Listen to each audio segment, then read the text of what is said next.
mtazamaji, ni taarifa za Matukio Mtambuko kukujuza ni yepi ambayo yalijiri, yepi ambayo yanajiri na ni yepi ambayo yanatarajiwa kujiri. Mpenzi mtazamaji, tukisonga mbele, tukianza na taarifa ya kwanza, wakwetu wananiita Joash Onsare, na ni kwamba kinara wa ODM Raila Odinga anasema mchakato wa BBI uko kwenye mapumziko tu, akiahidi kwamba utarejea hivi karibuni. Raila anasema kura ya maoni haifai kutumia zaidi ya shilingi bilioni 2. Kinara wa ODM Raila Odinga anashikilia kwamba mchakato wa BBI uko kwenye mapumziko tu na wala haujasambaratika. Raila amesema yeye pamoja na Rais Uhuru Kenyatta watapokea ripoti hiyo hivi karibuni. We are going to receive that report, myself and President Uhuru Kenyatta. We will make it public.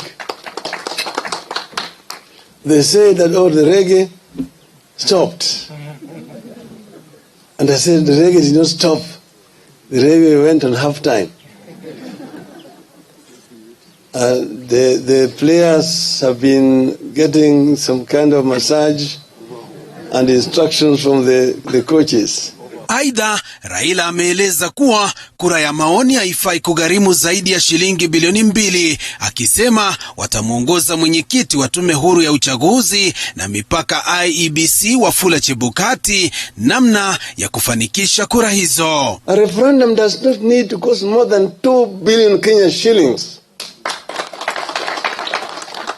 So you should not be told, oh, we have no money. There's no money to do it. No. There's money to do it, and we can teach Mr. Chebukati all the issues which were raised by Kenyans during the process of consultations will be dealt with by that report. Kamati ya pamoja iliyokuwa ikiongoza BBI ilikamilisha muhula wake na kufikia sasa haijawasilisha ripoti hiyo kwa Rais Uhuru Kenyatta na Raila Odinga.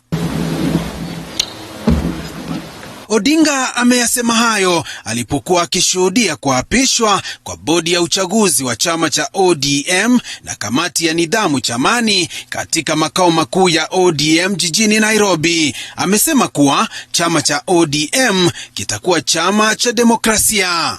The party must be democratic. That is when it can run a democratic government.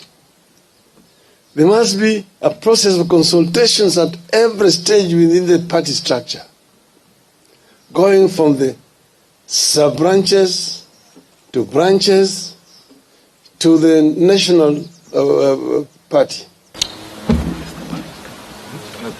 Uteuzi wa kamati hizi katika chama cha ODM ni mwanzo tu wa mikakati ya matayarisho ya uchaguzi wa mwaka 2022. Kinara wa ODM Raila Odinga akisema kwamba chama hiki ni chama cha serikali. Nikiripotia TV47 kutoka makao ya ODM jijini Nairobi, jina langu ni Joash Onsare.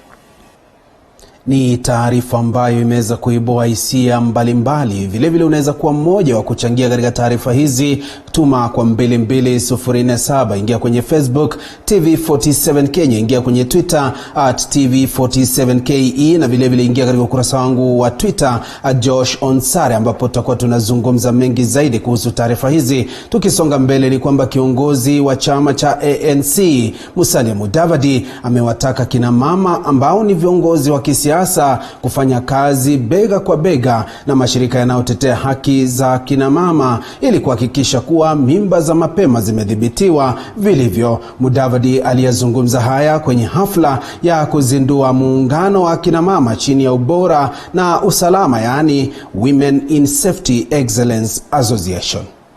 Going forward, we need to look at some areas that are of concern. And a more recent area of concern is teenage pregnancies or young girls.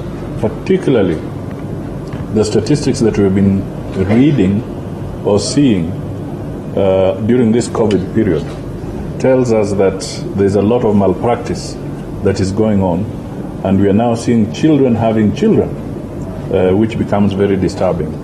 And the fundamental question I put, and we all know, is that how does the child become vulnerable to these evil minds? The child becomes vulnerable because somewhere along the line, safety was lacking, security was lacking. So at the end of it all, we need to have people who can help us understand psychologically and even in terms of what can be done in terms of preventive measures to make sure that our children are safe and they cannot be molested. Kwingineko mtazamaji, ni kwamba jamii ya viziwi na bubu katika kaunti ya Kakamega imepaza sauti yake kuhusu namna serikali kuu ya kaunti na zile za kaunti kunradhi imewapuuza katika mchakato mzima wa kutoa mafundisho ya kukabili msambao wa korona nchini. Wakiongozwa na mwenyekiti wao Abel UMMA, wanataka serikali kuhakikisha maslahi yao pia yanaangaziwa kikamilifu. Kundi hili la walemavu limekuwa likizungumza baada ya uhamasisho kutoka kwa wakfu wa Khadija Nganyi kuhusu COVID-19 na kuwasaidia kuendeleza kilimo cha ufugaji wa kuku ili kujikimu kimaisha kipindi hiki kigumu. We have not accessed the information about the COVID. And same time, on the behalf of the deaf community, we don't have the special marked atmosphere I've already said. So I'm recommending that the county government, if possible, can do something for the deaf community. Same time, the update that they are giving on the COVID, the deaf also can access the information. And another problem also I'm seeing, they are training the health community workers. But my question, where is the people with ability? My question, where is the deaf community? Because the deaf community also must be trained on how they can protect themselves from the COVID. It's not a matter of training the health community workers. The health community worker will only target the common other people. But when it comes to the deaf, this is a special group that should be given a special attention. So that is my request I'm asking. Same time, the deaf also at this moment, they also need support like food and many other. So they can, if the county government can do something. Nimekuwa nikipeana mchango wangu kwa wakati mgumu wa corona. Nimekuwa nikipeana kuku kwa vikundi tofauti tofauti, wa mama, vijana, wazee, walemavu, na kila kikundi kimekuwa kikipata kuku 100. Kwa hivyo leo nina furaha sana. Baadhi ya vile vikundi ambavyo vimepata, kuna kikundi cha walemavu ambao wasiokuwa na uwezo wa kuona, wa kusikia wala kuzungumza, ambao pia wameweza kupata kuku leo. Tukitoka katika kaunti ya Kakamega tunapaa hadi katika kaunti ya Nairobi, ambapo gavana wa Nairobi Mike Sonko sasa anasema yuko tayari kuondoa kesi alizowasilisha mahakamani dhidi ya mkurugenzi wa NMS BADI. Sonko anasema wameondoa tofauti zilizokuwapo kati yake na BADI, akiahidi kuwa watafanya kazi kwa pamoja. Wawili hawa wameshinikizwa na Rais Uhuru Kenyatta kuondoa tofauti zao ili kufanikisha huduma jijini Nairobi.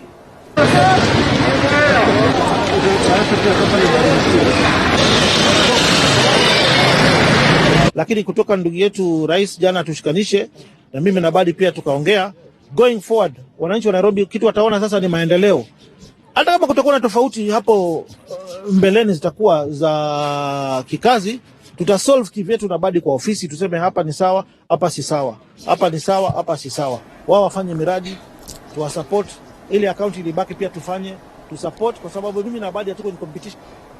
Tukisalia jijini Nairobi, ni kwamba bunge la kaunti ya Nairobi linatarajiwa kumchagua spika leo baada ya kujiuzulu kwa Beatrice Elachi. Tayari chama cha Jubilee kimependekeza aliyekuwa mbunge wa Makadara Benson Mutura kuwa mgombea wake katika uchaguzi huo. Mwandishi wetu Eli Logova na taarifa hiyo.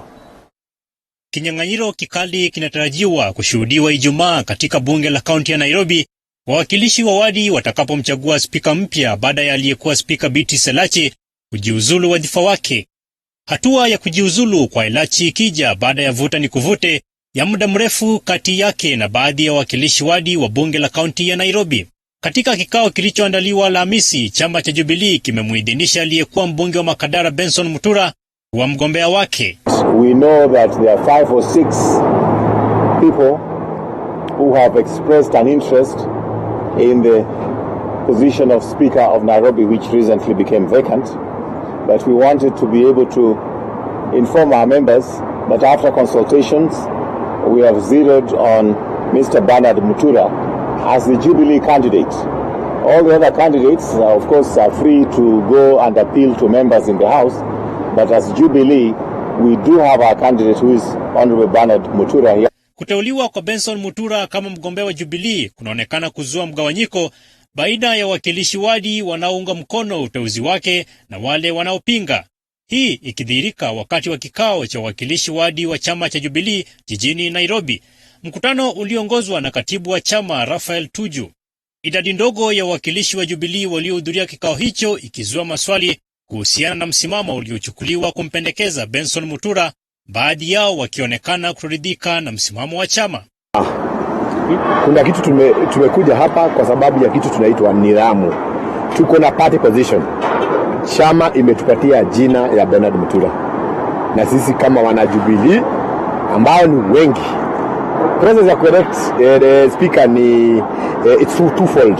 So leo tumekuja kwa chama, tumepatiwa party position, tumeambiwa kesho tunaenda uchaguzi ya speaker, na kama party ya Jubilee imetoa directive ikasema ni nani tutapatia hiyo kiti. Wagombea wengine wanaowania kiti hicho ni pamoja na aliyekuwa speaker Alex Ole Magelo, Alan Chacha, Abdi Ali Abdi, Mike Ogonyo, Kennedy Okoyo pamoja na Washington Odingo. The entire honorables, MCs, that I look forward for their support, and I'm humbly requesting that they support me, and I will make sure that I address Nairobi issues, I address their issues.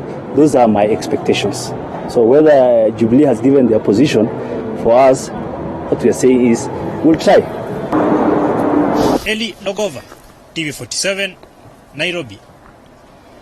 Tukisonga mbele mtazamaji, ni kwamba baadhi ya maseneta wa Jubilee sasa wanalalamikia kutishiwa na hata akaunti zao za benki kufungwa. Maseneta hawa wanadai hili ni kutokana na msimamo wao wa kupinga msimamo wa serikali kuhusiana na swala la ugavi wa fedha za kaunti. I vote no. Kikao cha 9 kikitarajiwa wiki ijayo, baadhi ya maseneta wanadai kuandamwa na serikali kuhusiana na msimamo wao. Kulingana na taarifa, maseneta Aaron Cheruyot wa Kericho, Mithika Linturi na Cleophas Malala ni baadhi ya maseneta ambao kaunti zao za benki zimefungwa. Swala hili likionekana kuzua tumbo joto. Sasa maseneta Samson Cheralgei wa Nandi na Ochilo Ayako wa Migori wanashikilia hakuna yeyote anastahili kuandamwa kwa msimamo wake ila kwa misingi ya sheria. I totally condemn in the strongest terms possible any form of intimidation to my colleagues or any other elected leader in this country. It is not only retrogressive and absurd, but it is a threat to democracy and the rule of law in this country. It would be very unfortunate if a bank account is being frozen in a manner that is not anchored in a law. If somebody is not being intimidated, is being intimidated in a manner that is not anchored in a law. But if KRA is doing its job and there is a probable cause, then in ensuring that we call for accountability and respect for leaders in this country.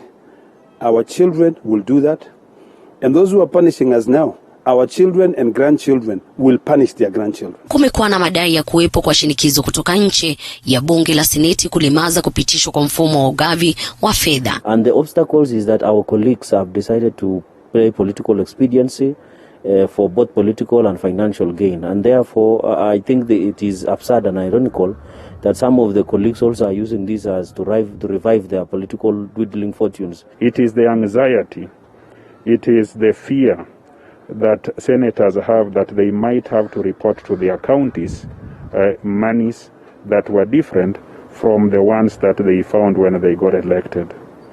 And majority of senators have treated this as a zero-sum game. Nikiripota ati pesa imepunguka wakati wa mula yangu, basi nimejimaliza. Inajiri hayo, waziri wa fedha Ukuru Yatan akieleza iwapo suluhu halitapatikana, wizara ya fedha itatafuta tafsiri ya sheria ili kuruhusu 50% kuelekezwa kwa kaunti. We also got 350 million as the NIRA grant, but which directly went to the counties. Kaunti zimekuwa zikilalamikia kucheleweshwa kwa fedha. Elizabeth Mutuko, TV47 Nairobi.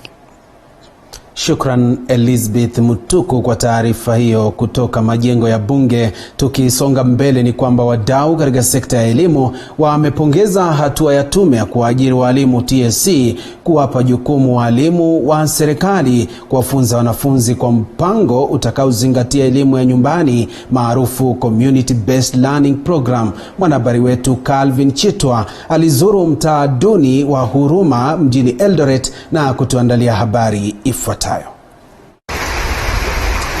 Saa 11 jioni, kibaridi kikali kinashuhudiwa mjini Eldoret kutokana na mvua kubwa.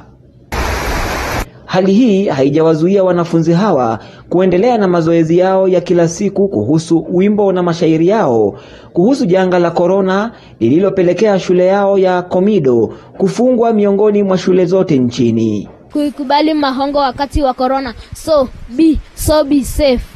Utando wa buibui katika lango la darasa lao na vumbi kwa madawati katika baadhi ya madarasa ikiwa dhihirisho la kusitishwa kwa masomo kwa muda sasa. Lakini mazingira haya yamekuwa ya manufaa kwa Samuel Njau ambaye anatumia muda huu kujiendeleza kiusanii na ubunifu wake wa nyimbo za COVID-19. Korona haibagui, inaweza ua hata lui, mbwa paka simba pia wamo hatarini. Kwani wewe nani eti huwezi kukuwai? Labda kama una pray kwa sagoda, play kama hii. Nafasi hii ikitoa mazingira mema kwa wanafunzi hawa watatu kuelimishwa katika shule yao ambayo wamekuwa wakiitembelea kila siku tangu shule zifungwe. Nyumba zimekaribiana sana na watu ni wengi, alafu watu wanalalamika hawataki kelele kwenye ploti. Unajua lazima ufuate masharti. Sasa tuko na kizungumkuti. Anasema imekuwa vigumu kwake kusomea nyumbani katika mtaa huu wa Huduma kutokana na idadi kubwa ya watu na kelele ya kila mara kutokana na msongamano. Kubalie tukujange na kufanyia mazoezi hapa shuleni kwa sababu hakuna masumbufu yoyote hapa. Mkurugenzi wa shule hii Boniface Simani anasema serikali inafaa kuhakikisha maeneo ambayo wanafunzi watakutana kupitia mfumo huo ni bora.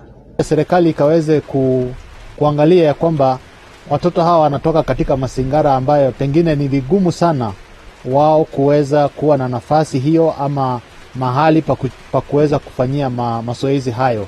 Simani anasema idadi ya watoto mitaani ni nyingi na sharti usalama wao kiafya utiliwe mkazo kuwalinda dhidi ya korona. Serikali inaweza ikawaruhusu watoto wawe wanakuja katika sehemu za shule mbalimbali ili wapate nafasi ya kutosha ili waweze kujielimisha na kuendeleza program hizi ambazo tumeweza kupata circular ya serikali ikituomba tuwahusishe watoto katika masomo mbalimbali ya huku nyumbani. Calvin Chitwa, TV47, County ya Uasin Gishu. Mtazamaji, nikiangalia kwenye Facebook wanatazama kweli kweli. Asante kwa kuwa mtazamaji mwema kila wakati kwenye Facebook TV47 Kenya, Twitter @TV47KE. Ingia kwenye tovuti yetu maridadi kabisa ambayo ni www.tv47.co.ke. Tukisonga mbele ni kwamba huduma bora za kiafya ni swala la kuangaziwa katika kaunti ya Embu. Hii ni baada ya zaidi ya mara 4 tangu maradhi ya korona yaripotiwe Kenya, wahudumu wa afya kuandamana kulalamikia marupurupu ya korona pamoja na hali duni ya mazingira ya ufanyikazi wao. Mwige William na taarifa hiyo. Katika kipindi cha wiki moja, wahudumu wa afya katika kaunti ya Embu wamekuwa wakiandamana kulalamika hali mbaya ya utendakazi na kukosa kupokea marupurupu ya COVID-19, hali ambayo imeathiri pakubwa huduma za afya katika kaunti hii. Akizungumza na waandishi wa habari baada ya mkutano na waziri wa afya pamoja na mwakilishi wa bodi ya uajiri Aloysius Njoka, mwenyekiti wa muungano wa hudumu wa afya tawi la Embu, alisema hali katika kaunti hii inawaweka wafanyikazi wa afya katika hatari kubwa ya maambukizi ya corona. I've lost a number of health workers in the fight against corona. We as employees are not taking things lightly. We need protection. Njoka alikashifu uongozi wa wizara ya afya ambayo ameituhumu kwa utumizi mbaya wa pesa ambao umeathiri wahudumu wa afya. Unapata kuna pesa imepeanwa ilipwe, wale wanalipwa na wale wanaenda kazi kwa ground na wale wanalipwa ni watu tofauti. Alishtumu pia usimamizi na uhaba wa ambulensi, kwani nyingi zimekwama kwenye magereji. Uchunguzi wa awali na TV47 ulionyesha ambulansi kadhaa zilizo katika gereji, huku wamiliki wa gereji hizo wakitaka kulipwa ada zao na serikali ya kaunti ya Embu. Vitu kama ambulance hazikui resurfaced. Unapata kaunti moja inazunguka ambulance 2 badala na zingine kama 10 zimelala, ambayo hata haijamaliza miaka 10 tayari inaozea katika garage. Sasa tunaongezea mengine ya nini, ila hali zile ambazo ziko hapa hatujaweza kuzishughulikia. Mwige William, TV47.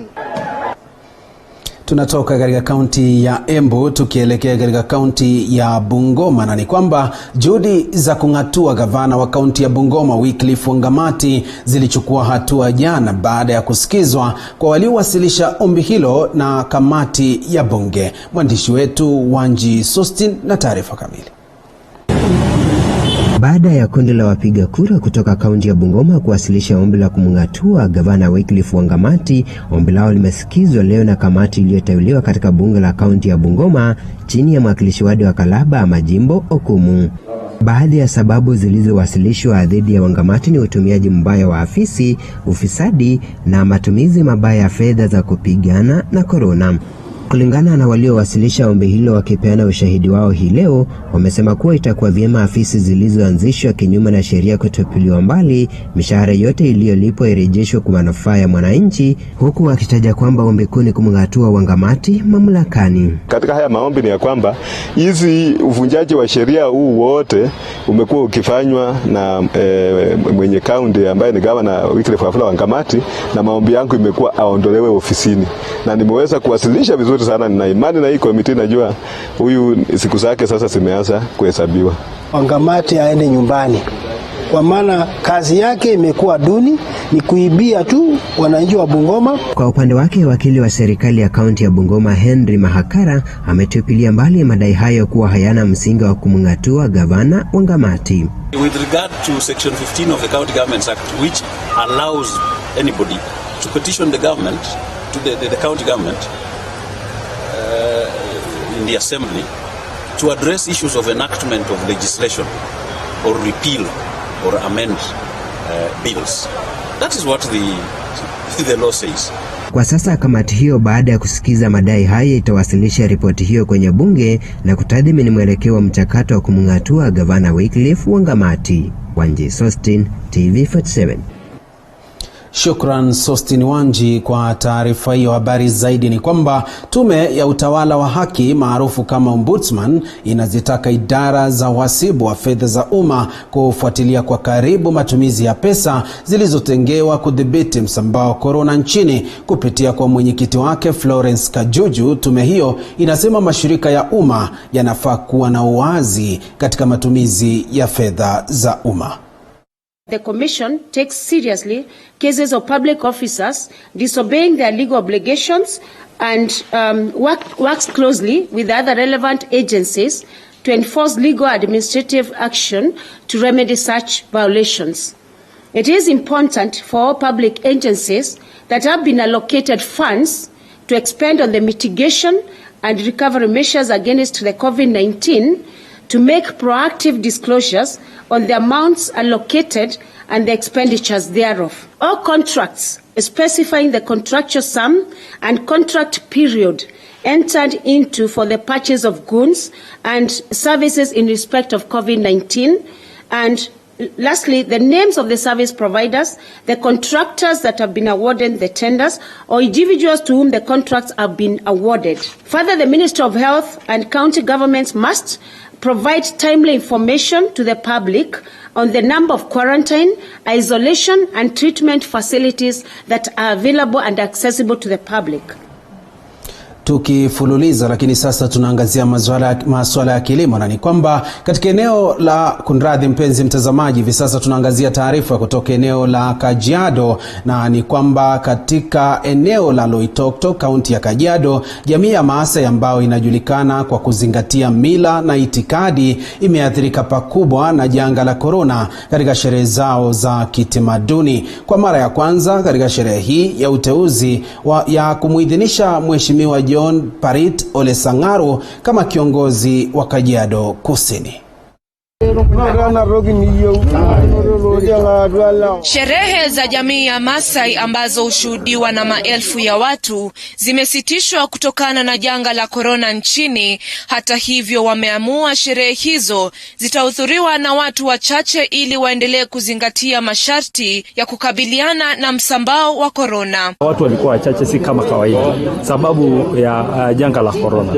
Mara nyingi sherehe hii inakuja na maelfu ya watu kuja kushuhudia hafla hii ikifanyika, lakini tunapoona leo tulifuata kanuni na sheria tulizowekewa na Wizara ya Afya ili tusiweze kuvunja sheria za kiserikali ya watu 100, na ndio maana tumejaribu tu kuwa na watu wachache ili tuende kufuata sheria na zile zote mikakati ambayo tumewekewa na wizara ili tusiende kuvuka ama kuharibu jinsi serikali imetueleza.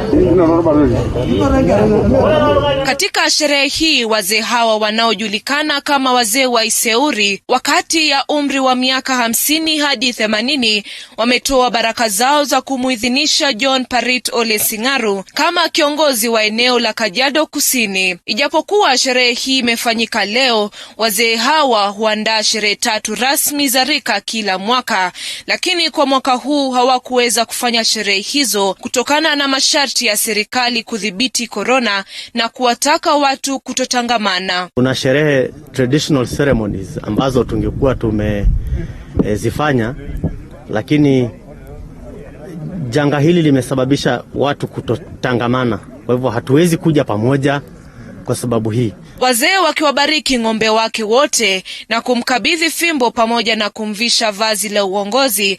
Kiongozi Parit Ole Singaru amekuwa kwenye mstari wa mbele katika kuimarisha elimu eneo la Kajiado Kusini. Enoch Lauren, TV 47. Nilivyokuahidi, sasa mpenzi mtazamaji, tunasonga mbele na ni kwamba uzalishaji wa mpunga katika eneo la MWEA Tebere unatarajiwa kupungua baada ya uvamizi wa mashamba na konokono na ukosefu wa mbolea wakati huu wa upandaji. Wakiongozwa na Jeremia Kang'ethe, wakulima hawa wanasema kuwa konokono hawa walianza kuvamia mashamba yao mwezi wa 3 mwaka huu. Wanasema kuwa kufikia sasa wameharibu mchele katika mamia ya ekari ya mashamba. Watu wote tunapanda tuko na shida ya snail, kwa sababu ukipanda mchele kwa shamba zinakula zote. So shida ambayo sasa tuko nayo ni kwa sababu hakuna dawa. Wale ambao watu tumeita hapa watuangalie hizi konokono wamesema hakuna dawa.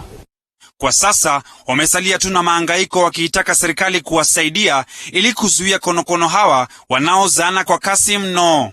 Na ile shida tumepata ni kubwa, yani season hii. Maana katika ekari moja tunanunua mbegu ya kilo 8. Unapanda laini na hiyo ekari inakuisha. Lakini wakati huu tunanunua zaidi na zaidi. Wakulima hao vile vile wamemkashifu waziri wa kilimo Peter Munya kwa kile wanasema kuwa ni kukosa kuongeza bei ya mchele kutoka shilingi 45 hadi 85 kama alivyoagizwa na Rais Uhuru Kenyatta wakati wa ziara yake katika eneo hilo. Mbunge wa zamani wa eneo hilo Peter Gitau aliomba viongozi kutoka sehemu hiyo kuwa na umoja ili kuhakikisha kuwa wakulima mchele wanapata msaada wanaohitaji. President wakati alikuja hapa Tebere, alikuja akasema mchele yote wakulima wao wakinunuliwa 85 per kg. Lakini wale watu walikuwa wanatununulia hiyo 85 si wote, kwa sababu matipapa ndio ilikuwa wakinunua hivyo. Lakini kuna wakati walikuja wakasimamisha hiyo mambo, wakasema hataki mchele ingine. Mchele ikafungiwa kwa manyumba. Not unless there are some specific farmers who are buying from the farmer and then delivering directly, which must be a cartel. Otherwise the ordinary farmer is not benefiting from the directive of the president. Nikiripotia TV 47, mimi ni Tony Mwirigi. Shukran sana mwandishi wetu Tony Mwirigi kwa taarifa hiyo kutoka MWEA Tebere. Mtazamaji, asante sana kwa kuwa mtazamaji mwema. Hapo ndipo tunatia nanga taarifa hizi za Matukio Mtambuko, lakini ikigonga mwendo wa saa 6 tutakuwa tunarejea kukujuza taarifa ambazo zinajiri kwa faida yako. Hivyo basi zidi kumakinika na kufuatilia TV 47. Nitakuacha kwa kauli ya asubuhi, na ni kwamba siku zote maishani weka na kufuata utaratibu wa maisha, kwa sababu siku moja utakuja fanikiwa. Wakwetu wananiita Joash Onsare na kutakia ukuwe na utazamaji mwema. Kwaheri kwa sasa.